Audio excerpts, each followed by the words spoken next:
Halo anak-anak kelas 4 yang hebat. Bagaimana kabarnya hari ini? Semoga dalam keadaan yang sehat ya. Oke anak-anak, hari ini kita akan belajar tema 5, subtema 1 pada muatan pelajaran IPA. Hari ini anak-anak akan belajar bersama Bu Isna. Oke anak-anak, hari ini kita akan belajar tentang sifat-sifat cahaya. Nah, sifat-sifat cahaya yang pertama adalah pengertian dari cahaya. Cahaya adalah gelombang elektromagnetik yang dapat atau yang didapat oleh mata.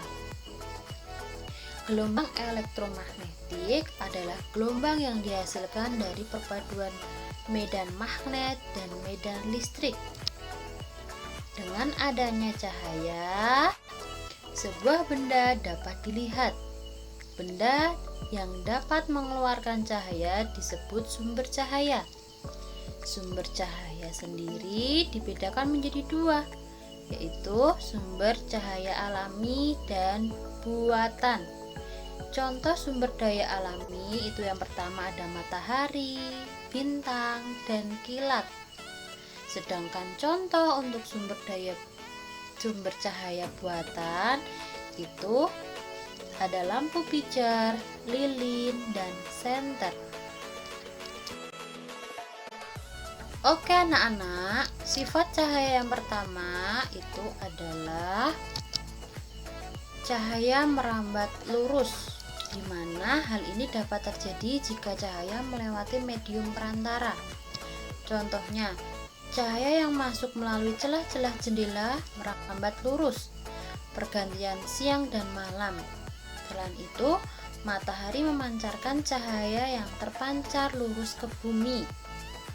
Nah, belahan bumi yang terkena cahaya matahari akan terjadi siang. Sedangkan belahan bumi yang tidak terkena cahaya matahari, mereka akan memanfaatkan lampu mobil atau motor, lampu senter, kamera, dan proyektor untuk penerangan. Yang kedua adalah cahaya dapat dibiaskan. Apakah anak-anak tahu yang dimaksud dengan dibiaskan? Oke, kita cari tahu bersama-sama. Pembiasan cahaya adalah pembelokan atau perubahan arah rambat cahaya yang melalui dua medium. Nah, medium itu berbeda kerapatannya. Medium cahaya adalah zat perantara yang dilalui cahaya.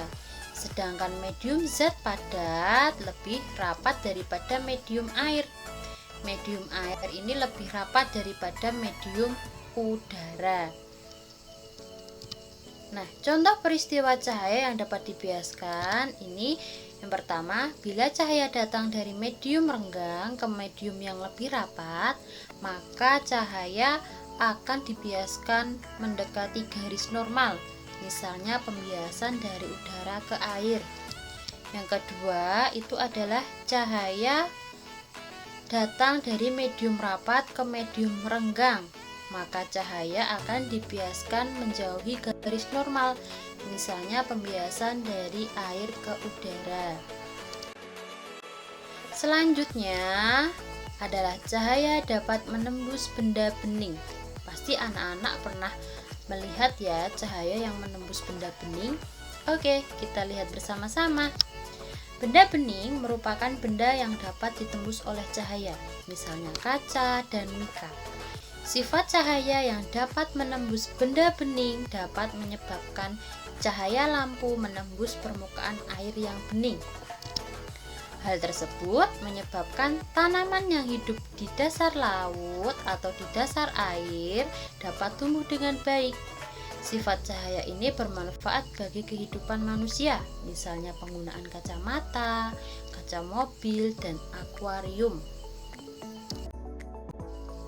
Selanjutnya, sifat cahaya yang dapat dipantulkan.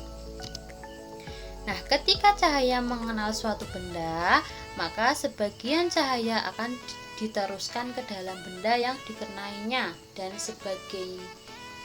sebagian lagi akan dipantulkan kembali.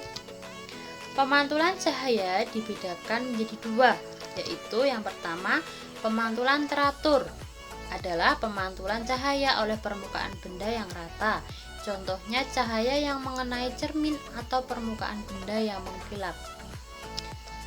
Yang kedua, pemantulan tidak teratur atau baur adalah pemantulan cahaya oleh permukaan benda yang tidak rata. Misalnya, cahaya mengenai permukaan jalan atau dinding tembok. Dan selanjutnya, sifat cahaya yang dapat diuraikan. Nah, peristiwa penguraian cahaya putih menjadi berbagai macam warna itu disebut dispresi. Cahaya putih merupakan cahaya polikromik. Cahaya matahari yang kita lihat biasanya berwarna putih ya anak-anak, namun sebenarnya cahaya matahari itu tersusun dari banyak warna atau dari banyak cahaya yang berwarna. Cahaya matahari ini diuraikan oleh titik-titik air di awan sehingga terbentuk warna-warna pelangi. Cahaya warna-warni yang membentuk pelangi sudah tidak dapat diurai lagi. Oleh karena itu, cahaya warna-warni ini tergolong ke dalam cahaya monokromatik. Nah, sama halnya dengan cangkram warna. Cangkram warna ini adalah alat yang digunakan untuk menunjukkan bahwa cahaya putih matahari merupakan kumpulan warna yang disebut spektrum. Oke anak-anak, jadi ketika kita ingin melihat atau menunjukkan bahwa cahaya putih matahari ini merupakan kumpulan dari warna yang disebut spektrum, kalian bisa melihatnya dengan alat cakram warna. Contoh dari sifat-sifat cahaya yang sudah Bu Isna jelaskan tadi ya.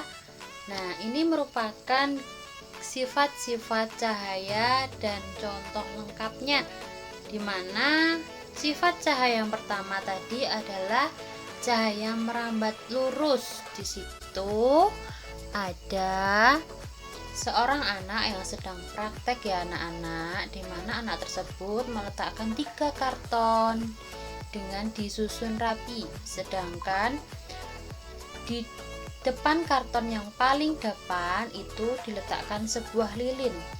Lalu anak tersebut melihat lilin tersebut dari lubang kecil yang ada pada karton tersebut. Yang kedua, ada cahaya dapat dipantulkan. Ada anak SD atau anak perempuan, dia sedang bercermin.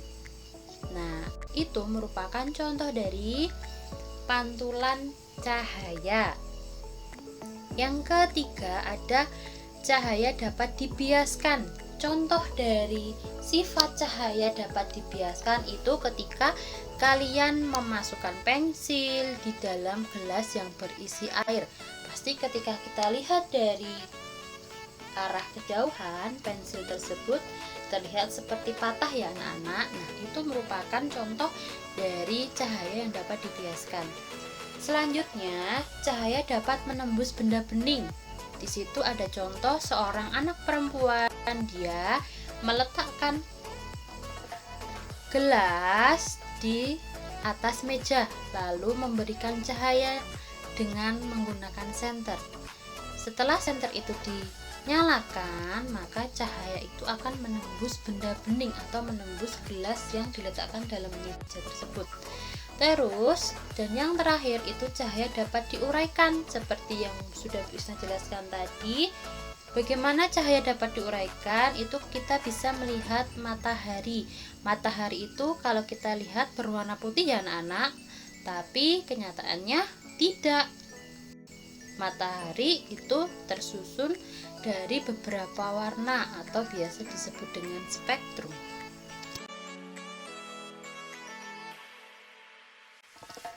Oke anak-anak kelas 4, hari ini kita sudah belajar mengenai sifat-sifat cahaya. Nah, kita tadi juga sudah melihat contoh dari sifat-sifat cahaya tersebut. Oke, sebelum Bu Isna akhiri, jangan lupa kalian like, komen, dan subscribe YouTube dari Anak Prima. Terima kasih. Sampai jumpa di video pembelajaran selanjutnya.